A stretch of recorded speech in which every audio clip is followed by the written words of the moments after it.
السلام عليكم ورحمة الله.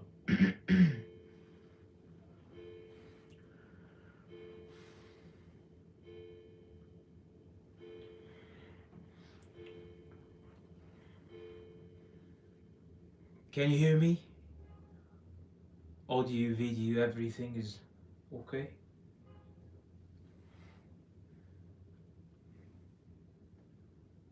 Hmm. Yes. Alhamdulillah. بسم الله الرحمن الرحيم الحمد لله رب العالمين والصلاة والسلام على أشرف المرسلين سيدنا محمد وعلى آله وصحبه أجمعين وبعد.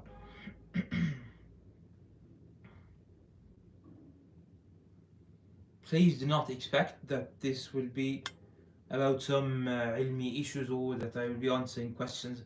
I might answer some questions, but it will not be about al-ilm. However, it will be beneficial, hopefully, inshallah.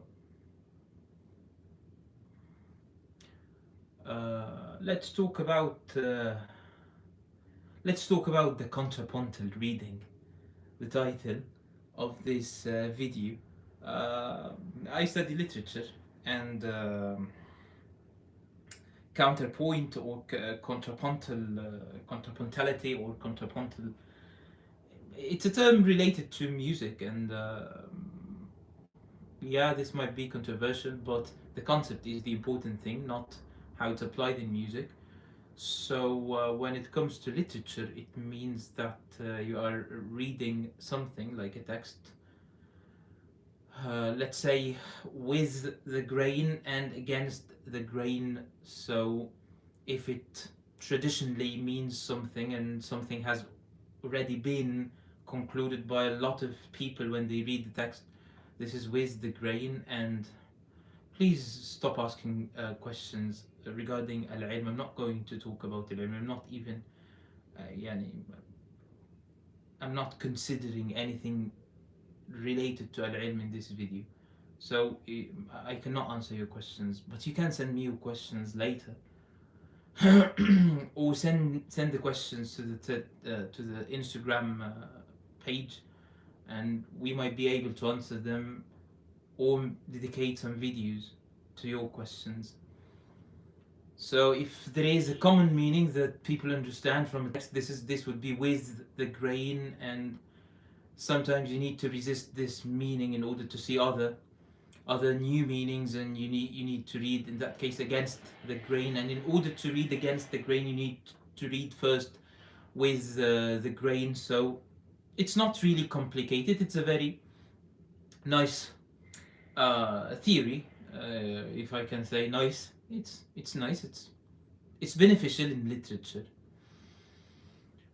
And if you widen the horizons, please stop. Please do not ask fiqh questions, please. And if you start thinking about people's comments and widen the horizons of what literature means, you might even consider anything to be literature. This might be also controversial, but this is not the topic of the video.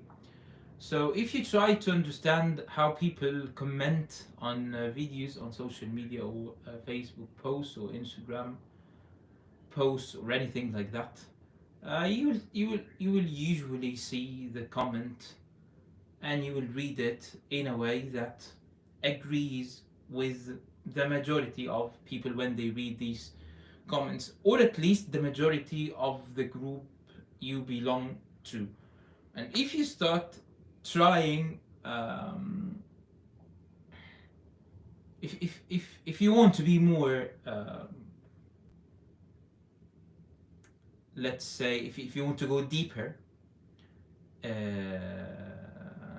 yeah, I think you will try to read these comments in a different way to see new meanings.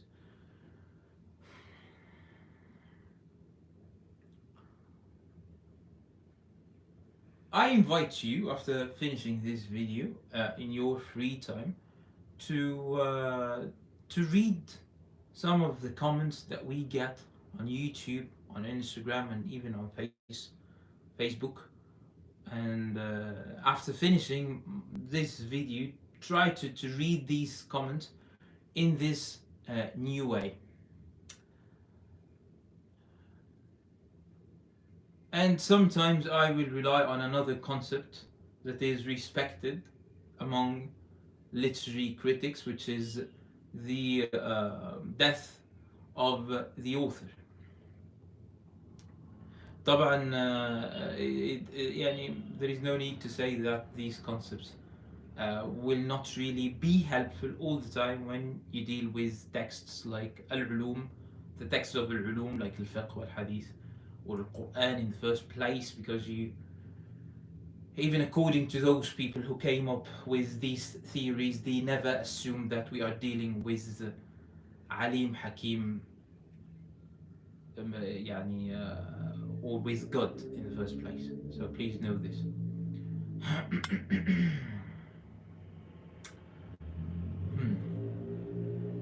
طيب, I saw a comment, for instance, and I will read you some things, and I'm not responding to these people in the first place. I'm just responding, not even responding. I'm tackling this concept, and I hope that I will not need to repeat myself in the future. So if you see someone saying something like, um,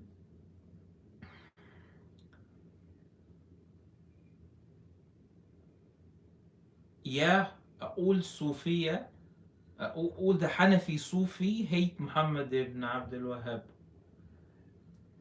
This is said on one of the videos that I appear in front of that person in a YouTube channel that is called Al Madrasa Al Hanbaliya, the Hanbali School, and the title of the video or so is it says Yusuf, my name Yusuf al Sadiq, and my madhab is Al Hanbali, but the comment says all the Hanafi Sufi, something like this. All the Hanafi Sufi, they hate Muhammad al Wahhab. You know what? Before coming to the contrapuntal reading of the comment, I teach my students, and sometimes they have problems with English, with the English language. Though the language barrier, it hinders them from conveying the meanings they have when they write an essay or so. And sometimes, not sometimes, all the time I say, no, it's not a problem of English. You do not have good ideas in the first place. So it's not the problem of English. This is not the problem of ilm, of knowledge. And this person, I do not think that he lacked the required knowledge to know that I'm not Hanafi. Okay. الحنفية يعني السادة الحنفية, it's a great honor to be one of الحنفية, but I'm not Hanafi. I'm Hanbali. So this is really strange, and if we read it with the grain, we will say this is a stupid person, and I will come to the issue of stupid, so that we resolve it for the brothers who had problem, or who have problem a problem with it. With the grain, this is a stupid person, and it's clear that he is a stupid person. Against the grain, no, there is another thing.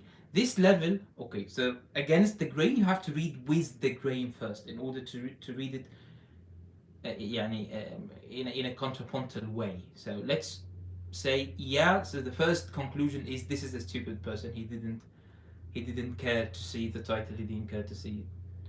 Or this is deeper, in my opinion. He saw all that. He didn't really pay attention. So he couldn't have all what is required to maintain some self-respect when he put that comment. To maintain his self-respect, he should have collected some data before putting that comment. And he did, but he couldn't pay attention to all these things he collected. And because of his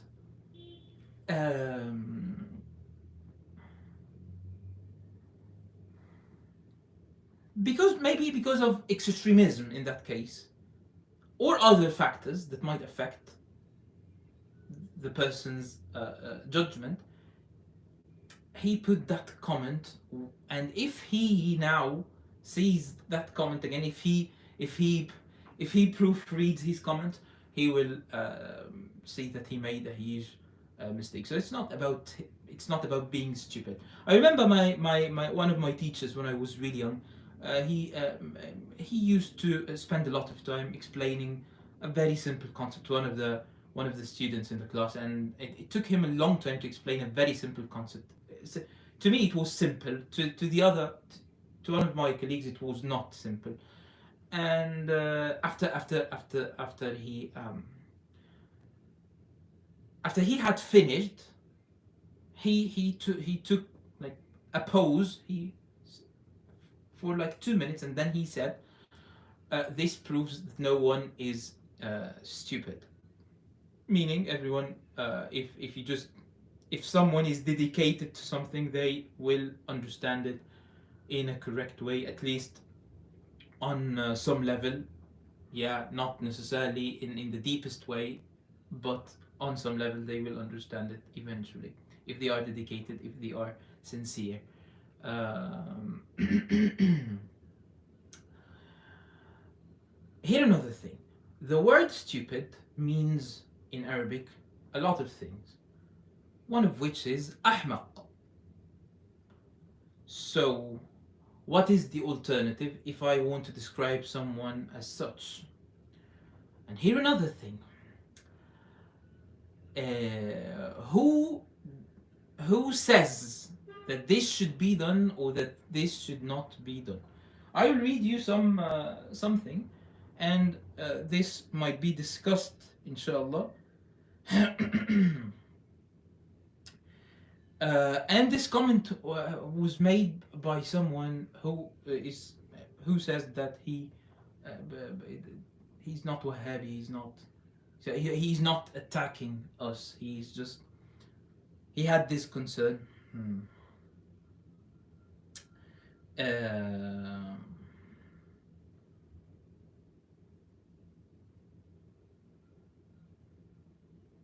he says, however, Sheikh Yusuf is often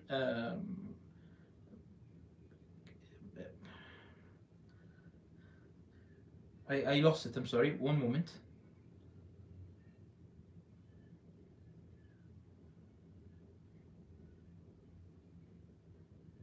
Yes, yes. Often uses the word stupid to describe ignorant Salafis. Many Salafi laymen are married in takfir, tabdi', tafsiq. I appreciate his knowledge, but by a lot of people have complained about this, and it is okay. Yeah, and it affects the da'wah, and yes. And he said that he's not criticizing the Hanbali madhab, he's not criticizing us or anything.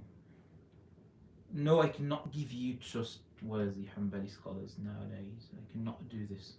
Please avoid asking such questions. Please listen to me, and I will be. Hopefully, I will finish in quickly, and I will leave. So, if you think about this, it affects the da'wah. Da'wah of whom? The da'wah of al-Wahhabiyya. So, al-Wahhabiyya are affected by what? By me calling them stupid. First of all, are they stupid? Yeah, most of them. Is it okay to say stupid, to describe them as stupid? This is the issue that we are discussing. And what does stupid mean? Ahmaq. Is it okay to say stupid about them? Okay or halal? Yani, is it an issue of halal, haram, or maybe kufr? Is it kufr to say stupid about them? Or halal, or haram, or okay, urfan, in people's tradition? All possibilities. Is it an issue of kufr? No, unless you are Wahhabi, you might consider this. So let's exclude this. This is an elimination technique. So I will exclude the very weak possibilities.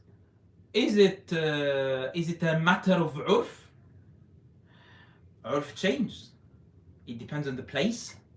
It depends on the time. and it depends on the context. So there are many factors. And so we will come back to this. Is it an issue of halal and haram? I want to call the Salafis stupid. Is it permissible? And if it's permissible, is it just permissible or maybe disliked? And the disliked, if needed, it becomes permissible. So what is the ruling? Okay. I will not answer this. I will tell you as the story of a metaphor in the Arabic language that was commonly used by scholars. When scholars wanted to describe someone as slow, maybe, unintelligent, if I say unintelligent, which is synonymous to stupid, would this be okay? Let's continue. Unintelligent, slow, unclever.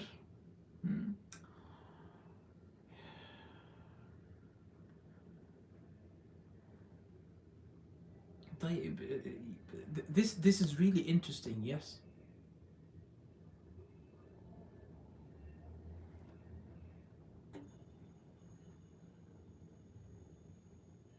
Yeah, great. So it doesn't even affect them. So, but people are not happy. So, and this is an important point. Yani this person might be saying this, and Allahu A'lam what his intention is. But this is a good point that it doesn't affect them. But let's continue. Let's continue the discussion. Scholars, they have a very commonly used metaphor to describe the unintelligent. And if they say unintelligent, it would be better, but they say himar, which means donkey. And in that case, it's not insult, and it's done by scholars. And actually, it's known in Balagha that himar is a common majaz metaphor for balid. Balid, not clever. Which is worse, stupid or himar? Because if you study literature or adab, or if you study language in general, you'll understand when I say himar and I mean balid. Still, the first picture that you got in your head was the picture of the donkey, and then your mind processed the metaphor. So the picture of the donkey is eliminated, and then you have a new meaning for himar in that case. وهكذا. وعليكم السلام ورحمة الله وبركاته. So there is an insult, at least for one moment, the moment that you have the literal meaning of the word.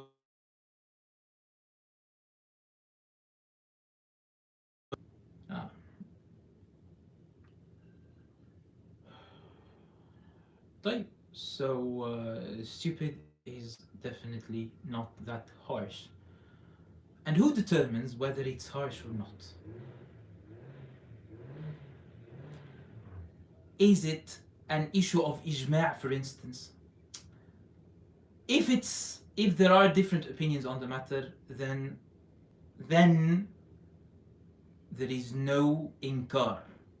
You should not forbid something that is permitted by some madhab and prohibited by another madhab. This is a very important issue. The last thing, do I even address the Salafiyya? I do not see them in the first place to address them. I hope that they repent to Allah subhanahu wa ta'ala. But there are others who address them. I'm not one of these. I address the students of knowledge, whether they are Salafiyya or not.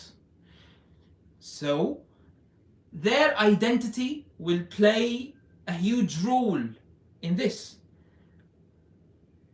We studied in discourse analysis that someone might have more than one identity. And we studied in literature that a round character might have more than 3 dimensions. I'm not addressing the dimension of the Salafi, but I can still address the dimension of the student of knowledge.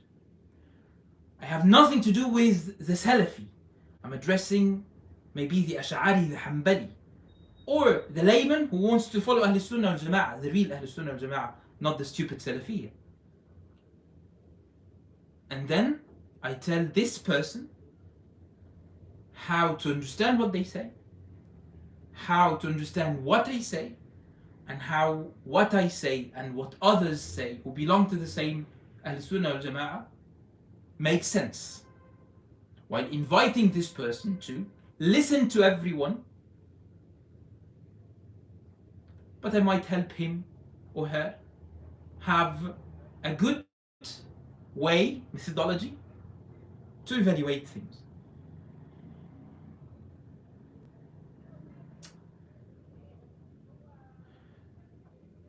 One of the things that made my day last week or so, someone said, please debate with so and so, and someone responded and said, there is nothing. He doesn't debate. There's nothing to debate. There's أيوة, like Imam Ahmad Hanbal radiallahu anhu, debate with Mu'tazila in the middle of al-mihna. He said no, there is no one to debate with. He debated after that because he was forced, because he had to at some point. But I do not have to right now, and I honestly see no one to have any debates with.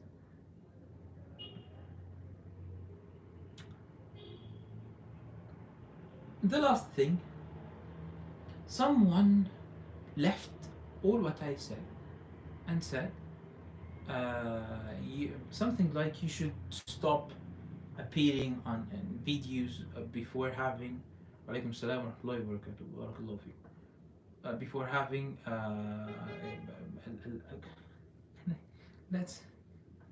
let me bring this. This cannot be paraphrased.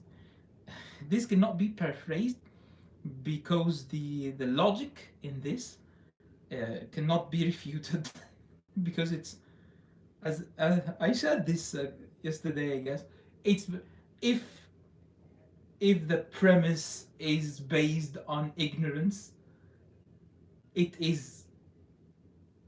cannot be refuted. It cannot be refuted. It's based on ignorance. Imam Shafi'i said a couple of verses about this issue, but this is not our topic now. Let's try to bring this.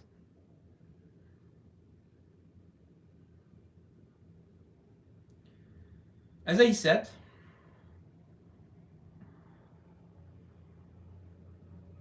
yes. As I said, so that we do not lose the main focus of this video. The other person who said this harms the da'wah, regardless of whether it harms or doesn't harm the da'wah, I mean the da'wah that brings Salafiyah or so, this is not really important. The important thing is, so this person fears for the da'wah, and that's why he wants me to stop calling them stupid or so. And I said the stupid means ahmaq in Arabic. At least this is the way I use it. What is beyond this? Can we have a deeper meaning? By the way, I said this will rely on the death of the author. So whatever you say, I intended so and so, I intended so and so, there will still be a chance, a possibility, that you do not know what you intended. Unconsciously, you had other things. And this is not having husn al-dhann or su' al-dhann. It's irrelevant to the issue of husn al-dhann or su' al-dhann. I'm dealing with what this means, not what this person meant. What it means is that we care so much about what the Salafiyya think, the da'wah, and other things. If you are a da'iyah, I understand your position. If you are a scholar or a student of knowledge who wants to be a scholar, I do not understand your position. You are dedicated to one thing, not the da'wah. And even if you practice some da'wah, it will be a secondary practice. You cannot be both a doctor and an engineer. I mean, a doctor, like a physician, and a civil engineer at the same time. Same thing here. A better analogy would be you cannot be both a pharmacist and a surgeon.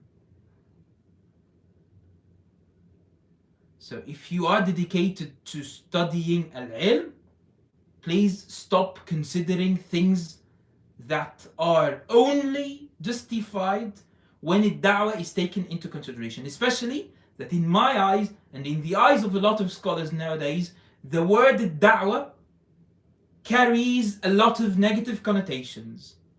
It means someone who is not qualified. It means someone who is not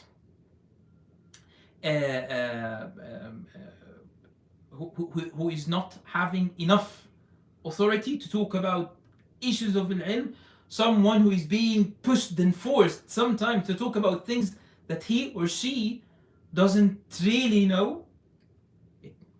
In other words, da'iya nowadays means qassas, a storyteller. So da'wah, what da'wah? And in the first place, I do not even address a Salafiyya. I might address the students of knowledge from this perspective. Please refer back to how I explained the issue of identity, dimensions, so that what I say makes some sense. This is a contrapuntal of that comment. I thank that brother because he had a respectful tone, unlike most of people on social media. When they are on social media, they have this.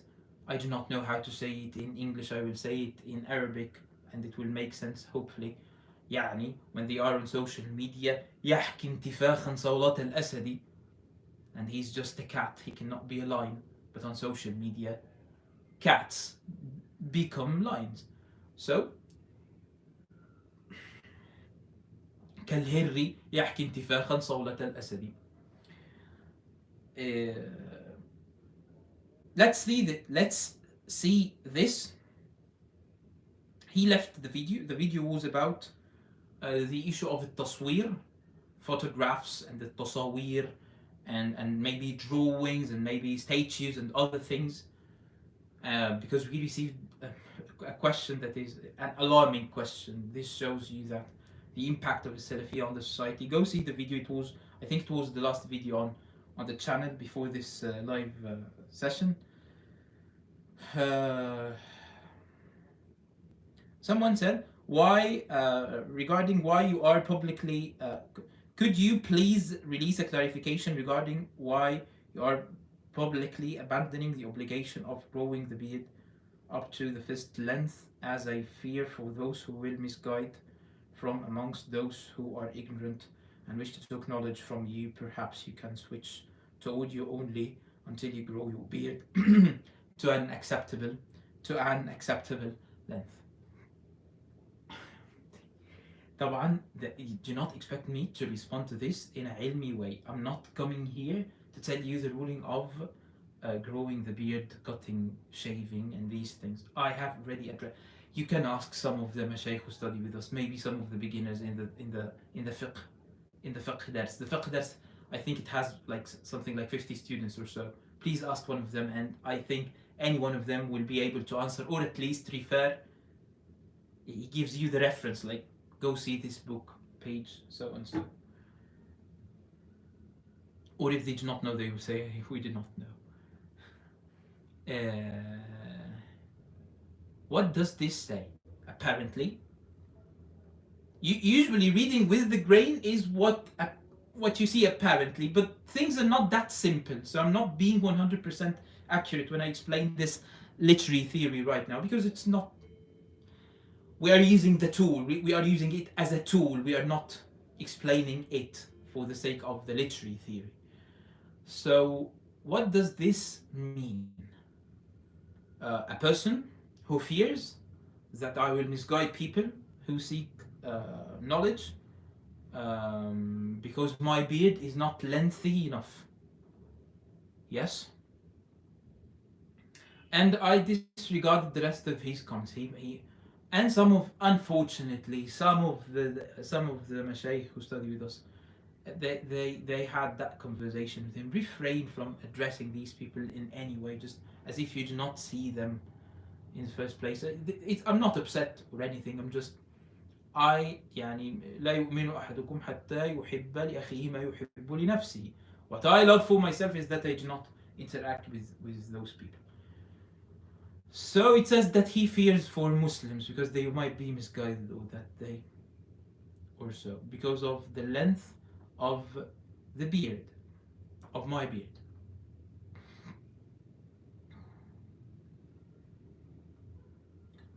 On a side note, does this have anything to do with the fact that every single live session, if I'm not exaggerating, and if I'm exaggerating, it means that the vast majority of the live live sessions, I mean, every single live session had the question of what is the length of the beard. There are many possibilities. One, we are addressing a lot of Hanafiya, and it's a huge issue in the Hanafi madhab, I know. So people from India and Pakistan, for instance, they might be really concerned with this issue, because in the Hanafi madhab, it really affects how they see al mashayikh. So it's not only a religious issue; it's a urfi issue there. Another possibility is, and this is the contrapuntal reading of the comment. Based on my experience and others' experiences, we have seen a very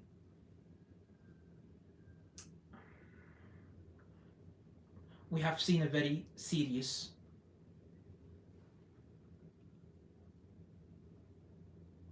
practice among people who practice religion. Based on the length of your beard, your knowledge is evaluated. So if you have a beard like this, you are probably more knowledgeable than others.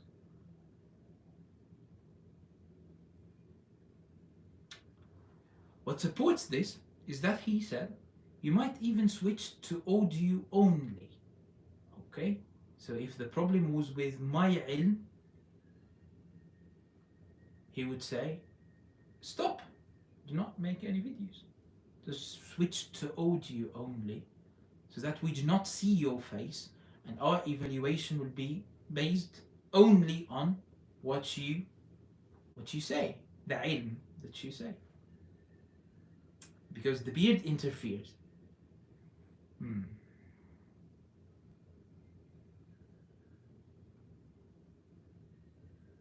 طيب يعني ماذا نقول؟ الله يخرب بيت الوهابي. We never saw that before, but I saw that in Egypt. We've never seen that before. That someone is told, do not teach, do not appear, huh? Don't teach like this, and switch to audio only. But what we have seen in Egypt, the scholars of Al-Azhar Sharif, they are not appreciated by the laymen, especially laymen who are coming um,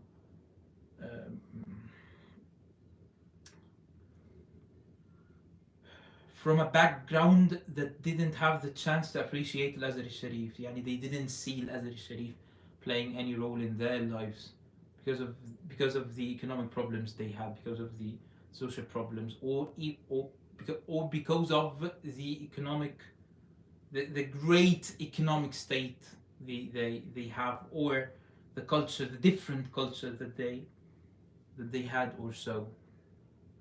So Al-Azhar was always appreciated by middle class people, and and this might need more research, but this is what we have seen.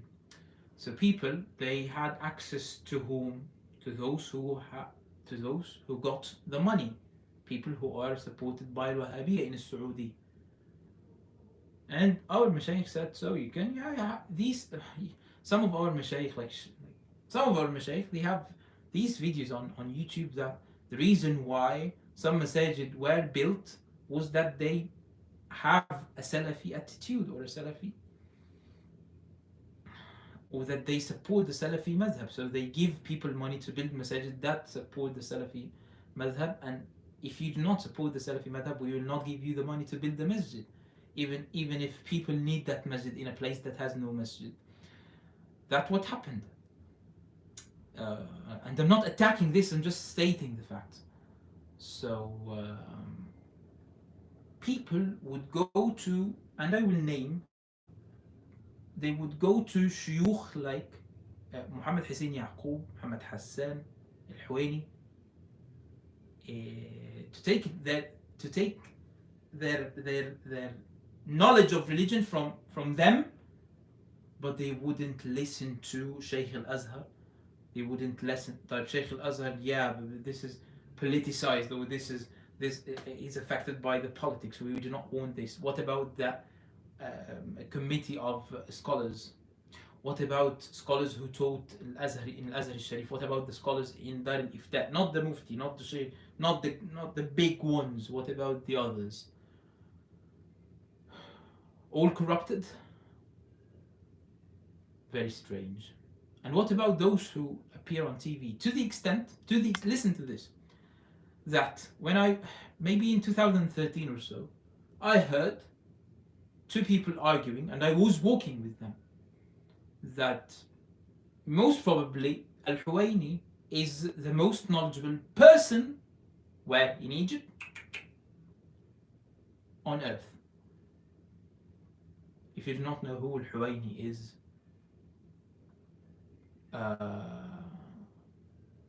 he is a sheikh in Egypt who basically said, and no, he was not a muhaddith, you know.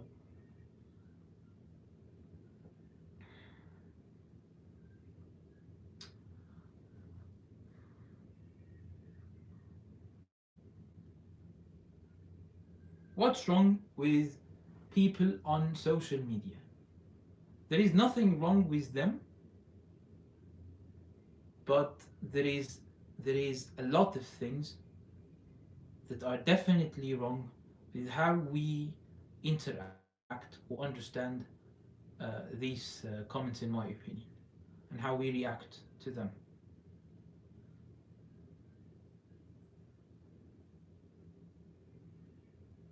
I hope that I have done these things, following things. Social, yeah, wallahi, there is something wrong with social media itself. Yes. Let me comment on this. This is important. Thank you for yes, thank you for saying this. It reminds me now that I needed to say something else. In let's, I love literature. I really love literature, so I would dedicate all my time to study philosophy and literature if I was not involved with al-ulum shari. Imagine yourself in Egypt. Yeah, I live in Egypt. So in Egypt, the country of Al-Azhar Sharif, around Al-Azhar Sharif, huh? I'm trying to show you something like an alternative of the social media before social media appeared. So the best you can get when the setting is Egypt, Cairo, around Al-Azhar Sharif. When time, let's say 17th century, يعني 12th Hijri century. Yeah, and that's 12, or maybe yeah, let's say 12. So probably we have fresh Muhammad ibn Abdul Wahhab and everything. And you are not a scholar. You cannot teach. You do not teach. You might be considered a student of knowledge, so-called student of knowledge. So if you sit and teach, it's a disaster. Probably your students in the first place will beat you. خلاص.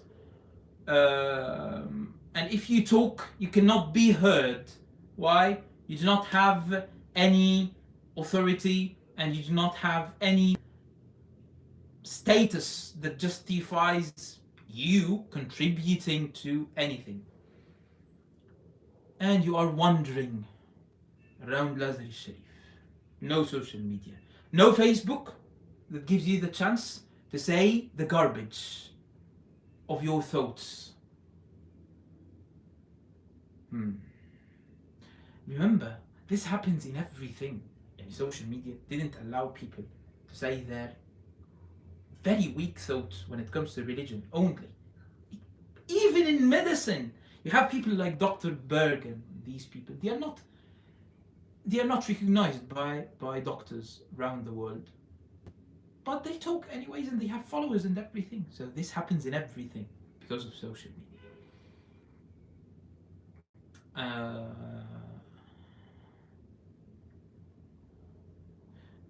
Okay. And then, what would you do? We want the alternative of social media. What would you do? There is a coffee shop near Al Azhar. You might go there. This might hurt your muru'ah. So how people perceive you.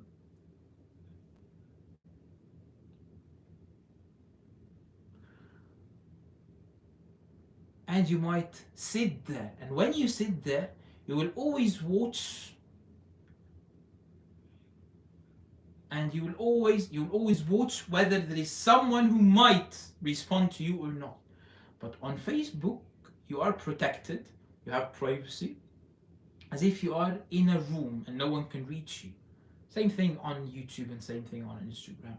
And people do not even see your face, most probably. They do not see your face. And they do not know who you really are. So it's definitely better than the coffee shop. Both coffee shops and social media platforms, they share one thing. Both are not places to practice al-ilm. Yes, thank you so much. Yes.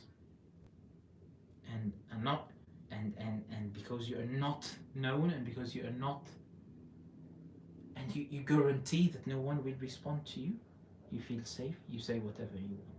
What happens? I will tell you a story, and this will be it.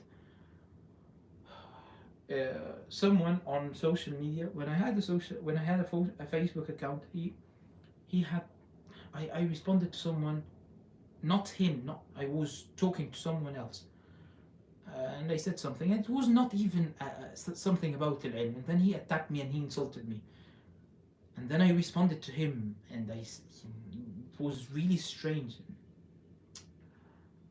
And then I blocked him, and that's it. After that, he saw me, I think in the book fair or in the Masjid Jamal Azhar or so. Then he approached me, relying on two things: that he never had his photo on Facebook, so I will not recognize who he is. He came to ask some questions. Someone who insulted me came to ask me some questions, not to test me, to understand things that he couldn't understand in a book.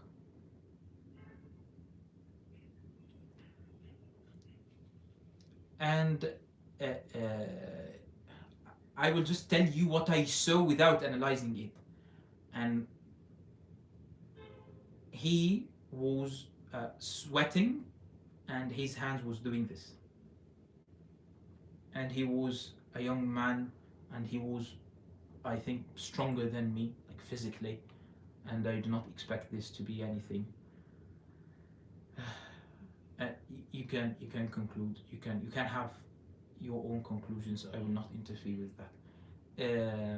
Social media is having a lot of problems in itself. What I did so far is, first of all, I showed you that we can read these comments in a different way, and in that case we will understand at least the motives. At least the motives. We can understand more than that. Secondly, I do not respond to these things. I refrain from responding to these things. it's stupid to respond to these things.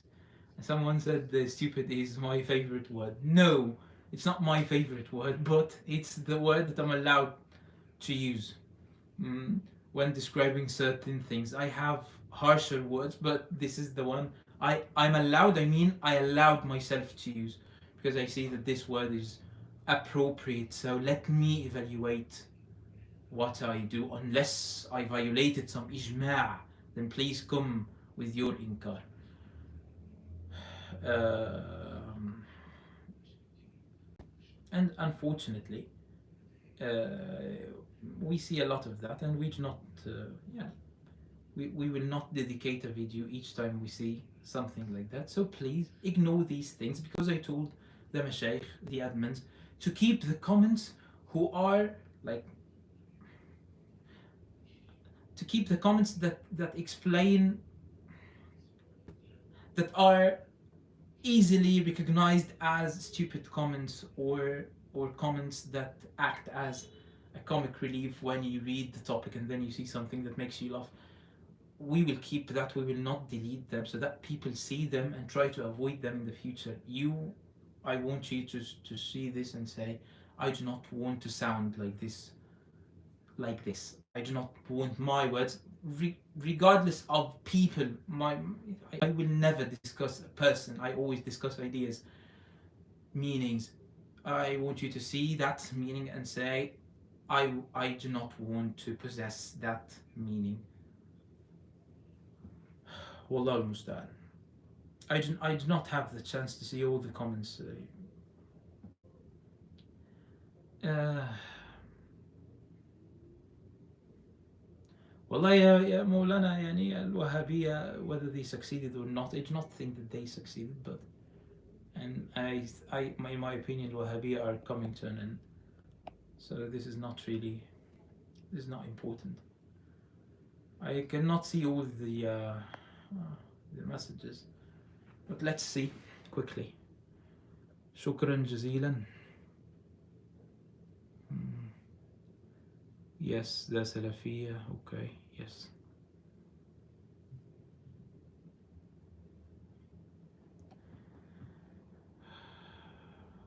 Yeah, number of likes. Imagine this.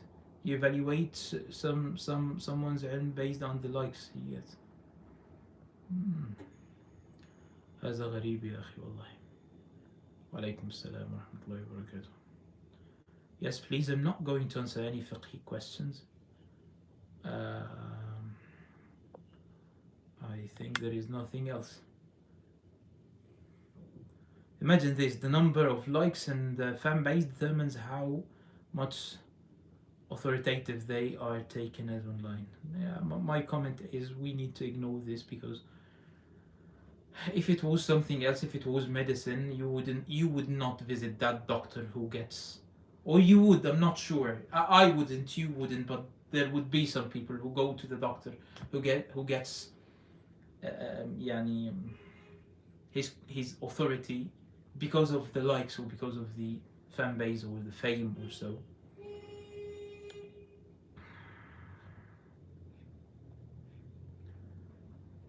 امين واياكم. بارك الله فيكم. بارك الله فيكم جميعا. That's it, I guess.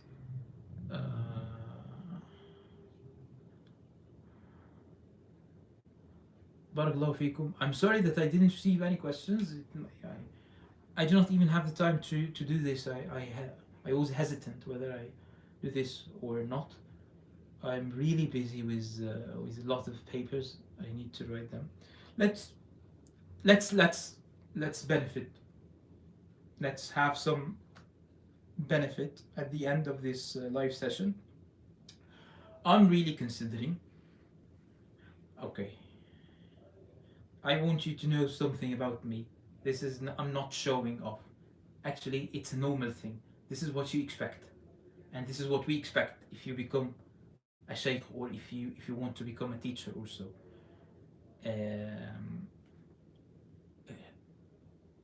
When I decided that I would be explaining al-manhal al-rawi, for instance, in ulum al-hadith at some point 2 years ago. When I decided that the next book would be al-manhal al-rawi, I started rereading Al-Manhal al-Rawi, maybe for the third time in my life. So this third time would be so that I put my comments that I will be giving in the dars. That when I was reading a Tazkirah, and the Manhal is the third book and the Tazkirah is the first book. So in the future, maybe in 2 years, I will be doing so, and so I start preparing now. This is what we usually expect when you become a teacher or when you become a sheikh. وهكذا.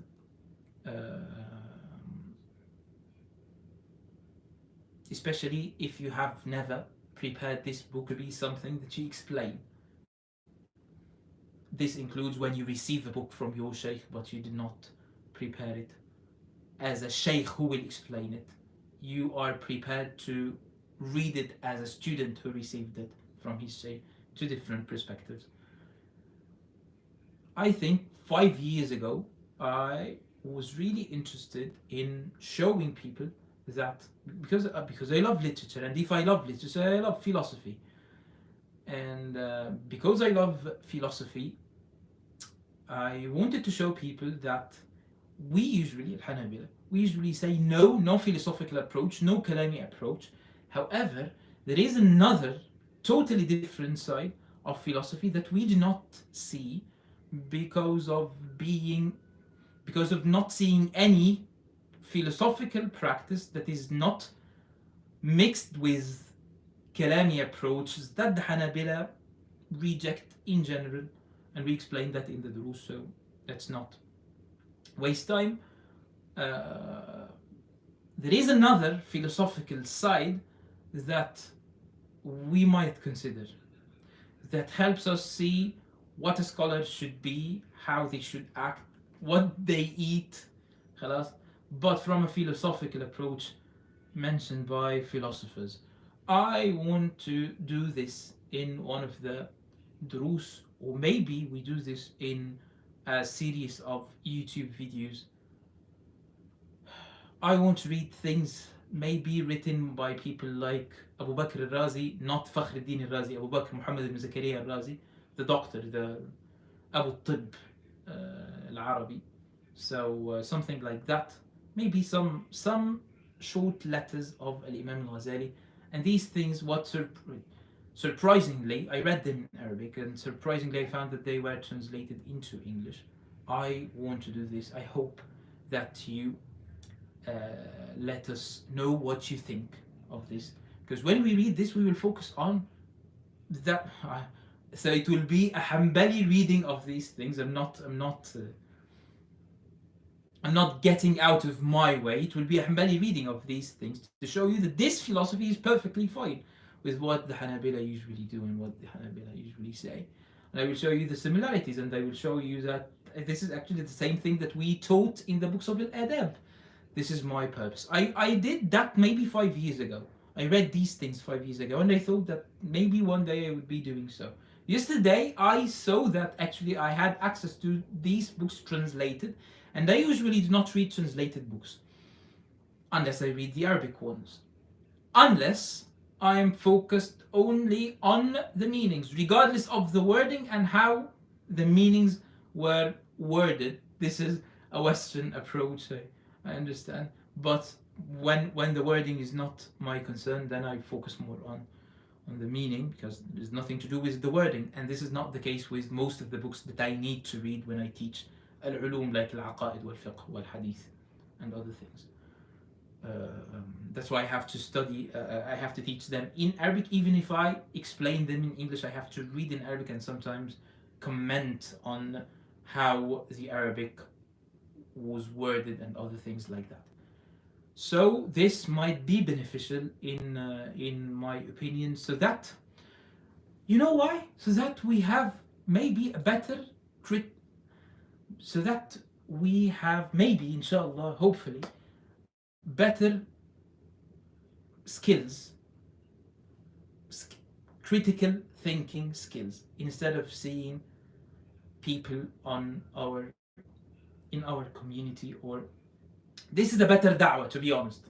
Yeah, Instead of doing the da'wah of, the attributes of Allah subhanahu wa ta'ala should not be compared to the attributes of human beings. You think that I'm doing da'wah to Salafis, doing this. No, this might be da'wah, yeah. So we call on Salafis, please listen to these duru's, they will be about philosophy, unless you call us kuffar or zanadiqa or so. And in that case, we will tackle them from a Hanbali perspective. This is one thing. Also, we might يعني, introduce some literary tools that help with that reading. I'm really busy right now, so I do not know what I will be doing in the near future, other than the things that I have arranged with Sheikh Musa and Mashaykh. But this is maybe after January, uh, maybe in the summer, maybe so. I'm considering this, inshallah. Let us know what you think about this. If you want, if you are expecting anything, if you want it to be focused on anything, your suggestions will be appreciated. Barakallahu fikum. I saw a lot of comments. I'm not sure if I can see all of these comments, and I'm sorry if I didn't respond to anyone's comment. I had a goal, an aim, and then I wanted it to be fulfilled. Um, I promise, inshallah, that there will be other videos to answer your questions, and I actually receive the questions and make videos about them. Um, وعليكم السلام ورحمة الله وبركاته.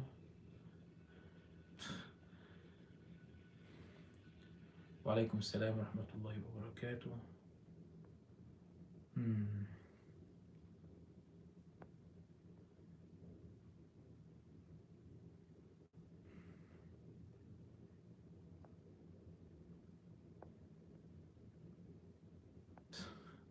Yeah, the opposite, yes. Actually, critical thinking is the opposite of Salafiyya. They tell you, al-aql will misguide you. Al-aql will misguide me. Allah subhanahu wa ta'ala prays that it will misguide me. Um,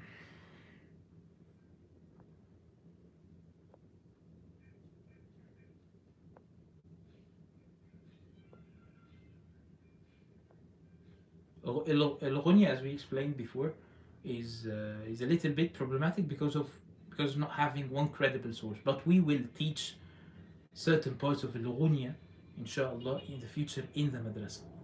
So if you want me to deal with the book, this has to be a dars, not something in, not something on the pavement. Hmm?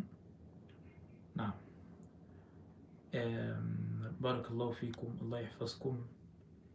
Um,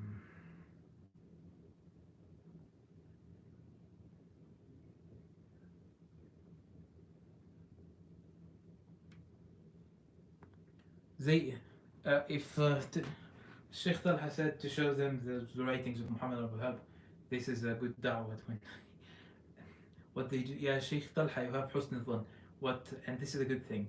But I studied with the Salafi, I experienced them. What they do is that they interpret what Muhammad al-Wahhab said. Yeah. Barakallahu fikum, jazakumullahu khairan. I hope, inshallah, I'll see you in future videos. Um, Please do not forget me and the rest of Al Hanabila in your dua. Inshallah, I will see you in other videos.